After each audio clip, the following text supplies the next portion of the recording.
Okay, today we're going to talk about a case study with a seller that lost 100 grand because they made one mistake during the buyer's option period. We're going to talk about the condition of the real estate market here in the middle of August 2019, and I have a tip for those of you thinking about buying a home. Before we dig into these topics, I am David Russell with the Russell team. Thank you for watching this video. If there's anything we can do for you regarding real estate, please call, text, or email us. We are here to help. First, we're going to talk about the buyer's tip. You're thinking about buying, you call me up, Dave, we're thinking about buying, we're ready to go out and look at homes. What do? Step number one, you call a mortgage broker and you get a pre-approval. You're going to learn what your maximum loan amount is. They're going to discuss with you what the closing costs are, what your down payment needs to be for various different programs.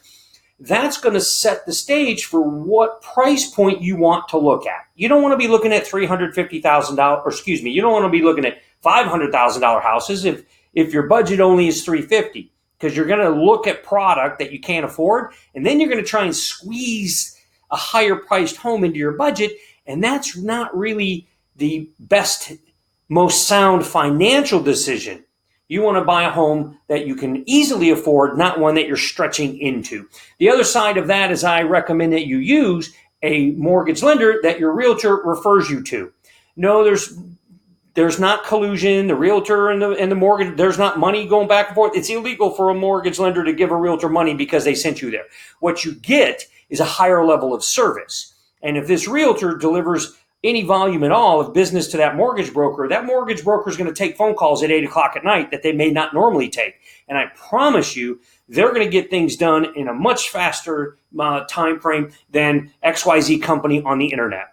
And that XYZ company on the internet is about volume, not about service. And when you're talking about hundreds of thousands of dollars and literally thousands of dollars out of your pocket if the contract dissolves because the lender makes a mistake, you don't want to take that risk with your money. Use a vetted, trusted, local lender that you can go sit in front of should you need to. Those are my tips for the buyer. Very important. Please get a pre-approval. Use a local lender. What's happening, or what's the condition of the market right now in August? Still very good. We're still in a seller's market. Now we're kind of at the back end of that. Most homes are selling inside of 90 days, which is still a very good seller market. The challenge for sellers is the psychology. Their minds are conditioned to think that the home should sell in a day. And that's just not typical today. So you sellers have to adjust your mindset to the fact that it might take 90 days. It's a different mindset. So just adjust that and you're going to be fine and your home will sell if it's priced correctly. Now, case study, very quickly. This was a listing we had a year ago. We had it under contract. The buyer's doing their due diligence. The house had an insurance claim with a pretty significant amount of damage, and the buyer wanted to see what work was done because they wanted to make sure that there was a reasonable likelihood that the problem couldn't happen again, and they wanted to make sure that there wasn't going to be any mold issues and that the mold or the water, it was a water claim, that the water was properly dealt with, all the damage, and which is normal. Any buyer wants to know that the work was done correctly and what work specifically was done. Well, in this particular case, the seller wouldn't give that documentation up. They didn't feel that that buyer was entitled to it. They wanted to keep it. They felt it was private. Now, ultimately, they gave that information, but it took almost a week to get that information from the seller and the buyer's agent calling every day, where's it at? Where's it at? Where's it at?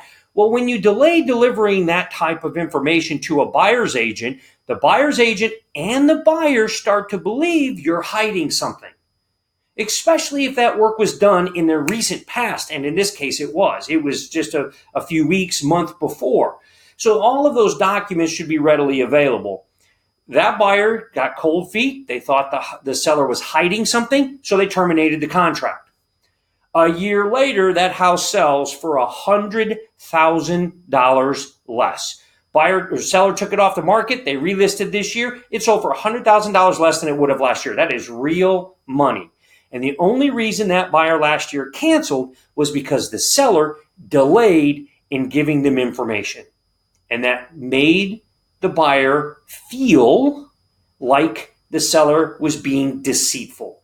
Very important for you as a seller to disclose everything you possibly can about the condition of your home, repairs and updates that you've done. And if the buyer requests information, you have to give it to them quick. You need to keep that feeling of trust at a high level. When that trust is violated, when that buyer thinks they can't trust you, that's when deals fall apart. And in this case, that deal fell apart and it cost that seller $100,000. That's real money, folks.